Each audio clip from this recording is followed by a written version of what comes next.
Hi guys. Hi. I'm really happy to be here, so thank you for this invite. Just reflecting on what the question is asking. We have an year-long program at LEPTA, and at the very beginning of the program, one of the things we do is we kind of dive deep into a topic that we kind of term as motivation for social impact. And the idea within that particular topic is how do we help them connect back to where they come from, their challenges, their struggles. So basically what we are trying to understand is, in essence, who are you? Where do you come from? What has influenced you? What are some of those pain points in your life? What are those moments of tension that you have had in your past that kind of have formed some thematic, what we call core themes in your life? And what happens is with those core themes, at LEPTA what we do is we start building your leadership journey from that particular moment, where now you get to a place where you are starting to discover these are the values, this is how I want to see, this is the lens in which I want to see the world as. And it's from that particular moment where you start crafting, an idea about how, if I was to live in an ideal world where some of the things that I care about are taken care of, these are the values that will kind of determine, the pillars of that kind of a society. And then it's from then on, we start teaching them, and we do a lot of presentations in our programs, because one of the things we are trying to do is we want to make sure that they know that they are leaders, even at the beginning of the program. So it's not just that they will arrive at leadership after they graduate from the program, that they are, because they have given themselves a chance to start developing into becoming someone who can actually impact other people's lives. And so we do a lot of presentations within the program to build their confidence, but also to kind of fine-tune how they tell their stories, because we want these stories to have a lot of intentionality. We want them to be able to get to the people they're meant to get to, and to kind of shift a conversation around the issues that they care about. Yeah. Thank you so much for sharing that. Yeah. I can attest to it that it's true. One of the classes I also took at LEPTA was photography as well. So it's not just the presentations, but also using other media tools to be able to tell your story. So thank you. Yeah. Then Lucy, so your question would be, personal storytelling can be a powerful tool for connection, for education, and shifting narratives, particularly when leveraging lived experiences. Can you share your journey of writing your book and how telling your personal story impacted both you and the communities you serve? Thank you, Gloria. I'm really excited to be here, so thank you for having me. And having another title, Luminary. It's not every day you get, I don't know how you guys coin these words, I was like, is it this in the English language? And I went looking, and I found it, and I was honored to be called a luminary. And when I think of my book, or when I think of my story, I always consider it as light. So I told it for it to be a light for those who are coming after me, who will find themselves in the situations that I've been in, or at risk of situations that I've been in, or also for others who will probably never get to, understand or hear these stories, so that they can see the part that they play, because we all have a part to play, to change a story, to change a community, to change the world. And it was one of the projects that I've worked on that came so easily. I was surprised. Is it truly a book? Because I think it took 2 months to write it and publish it. But it started way back. It started that day when I took all the pieces of my stories that did not make sense and tried making sense with it. I realized I probably don't have much to offer, but I do want to make a change. And I have this story that can make that change. I wanted to make it easier for the girl who had been born and raised in the slums of Nairobi or in the slums of the world, for them to see that actually it does get better, and this is not just unique to you. Yes, we go through issues of sexual abuse. Yes, we go through issues of being in relationships where we don't have a say, we don't have power. Yes, we do become sometimes teenage moms. Yes, sometimes we drop out of school because of school fees or whatever issues are happening, but then it doesn't end there. You don't have to carry this as a burden that fogs your vision of who you are and who you can be. And I really love that quote of, I believed I was great before everyone else did. Because that's what I feel has propelled me in bringing this story out, for me to know that it does inspire, that it will change lives, even before anyone else got to tell me that it will.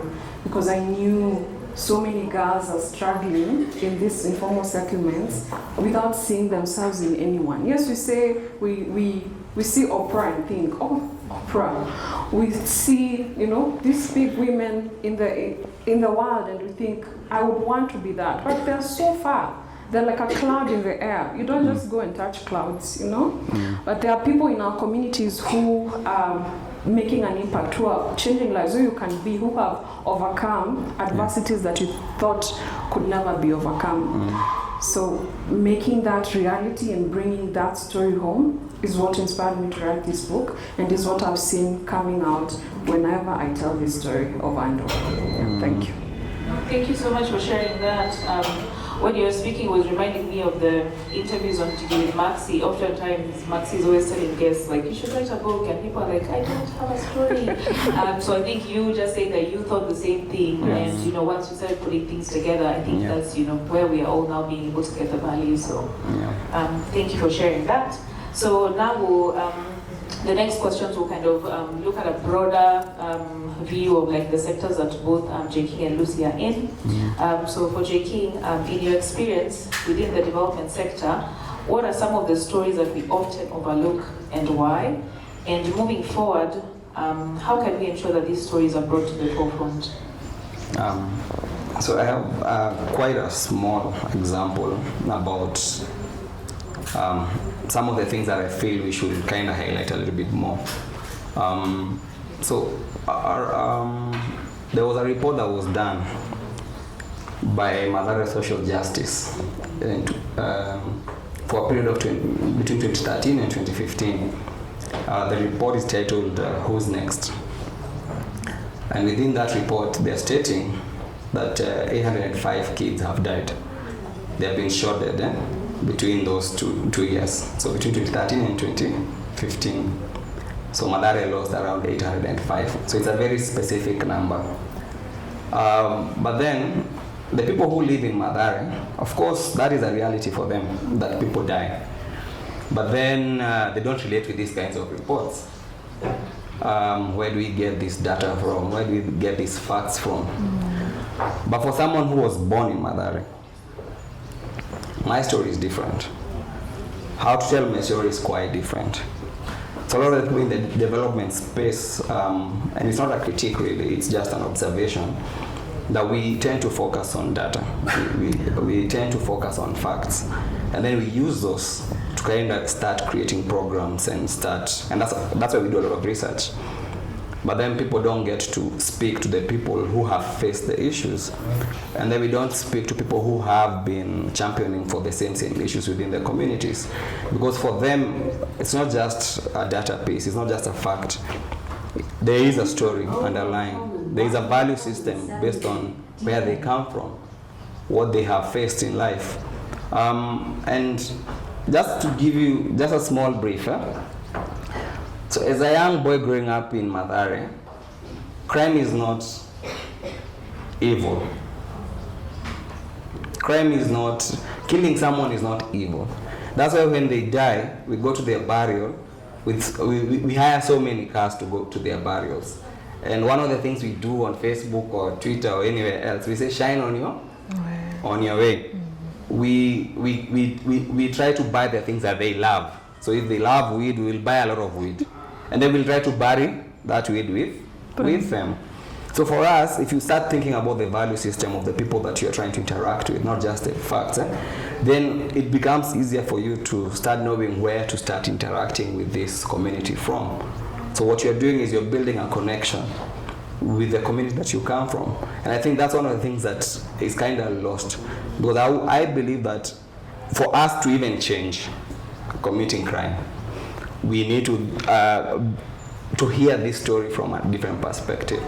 From someone who has been killed, for example, from a family who have been crying because one of their members lost a phone and lost his life at the same time because he was holding on strongly to it. So we don't hear these kinds of stories. So we don't hear stories of perpetrators, but we also don't hear stories of champions. We don't get to hear stories of people who have faced this reality. And I think that's one of the challenges that we have to think about. The other thing that I think is also lost in that space is the fact that development is very complex.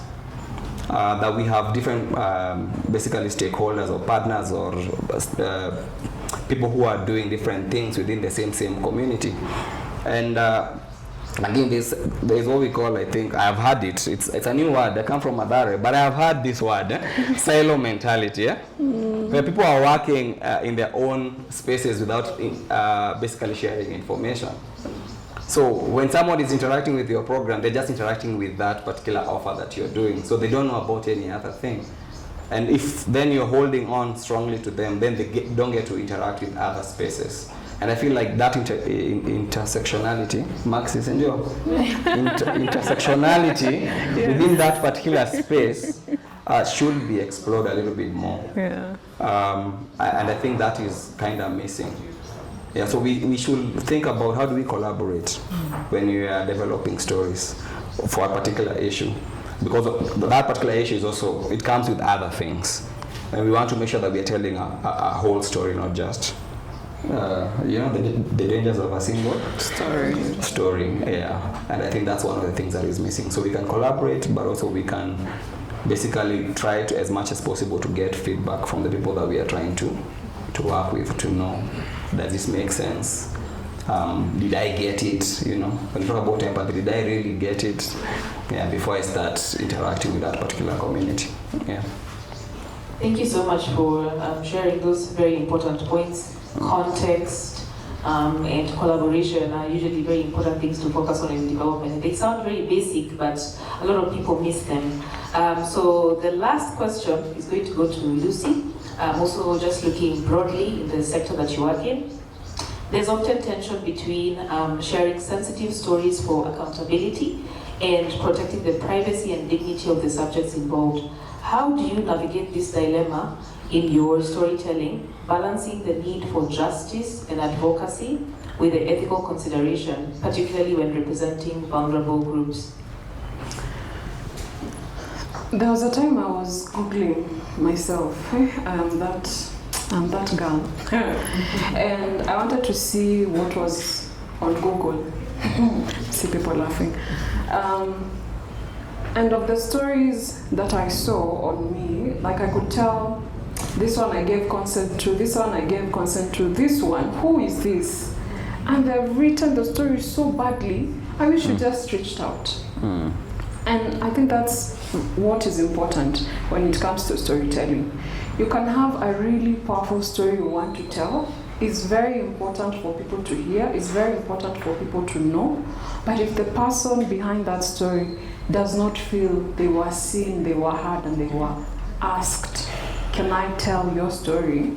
Because it's theirs, then we lose out.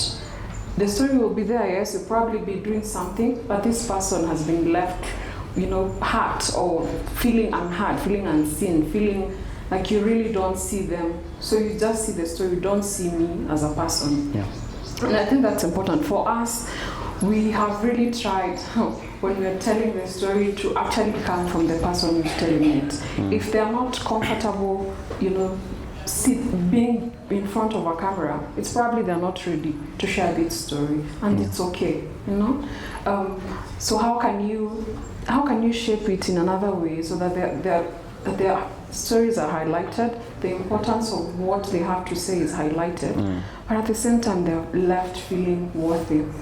There's a girl who is still dealing with with a story being told when she was not ready from Kibera, and she reached out. She's living with HIV, and she was told, "Come, we want you to tell some people in the room, the way we are here, about the stockouts of ARVs and how it's affected you and all that." And yes, there was a camera in the room, but you said you're only telling the people here, and this one will probably only be used in your office. The next day she wakes up and it's all over the media. The person who did that made her sign something that she didn't know was consent. And there are so many people who want to tell their story. You just have to go that extra mile of finding them, and engaging them in an ethical way. But I've had people who are so good at making sure that you're feeling comfortable. Even at the start of the conversation, they'll tell you, "Are you sure you want to do this?" At the end of recording that conversation, "Are you sure you're ready to have this shared with the world?" And it might look silly, but it's very important. This is my story. I get to say where it goes. I get to share it in the way that is important to me, and also not pushing it towards your agenda. Because I've had, even with all the places I've been and all the things I've done, I've had people, misconstrue my story to fit their version of what they want told. If I'm saying Dandora is a wonderful community to live in, you have no business writing that Dandora has this and that. It's my community. I get to say what it is to me, not you. Just like King has said here. Yeah, thank you. Thank you so much for sharing that. And we can all get like a very key theme there, consent, and not just consent, informed consent, which is something that I think many people take for granted in the development space. Thank you so much, Jking and Lucy, for sharing all the wonderful insights and joining us today. I'll pass it back to Waidera. Okay.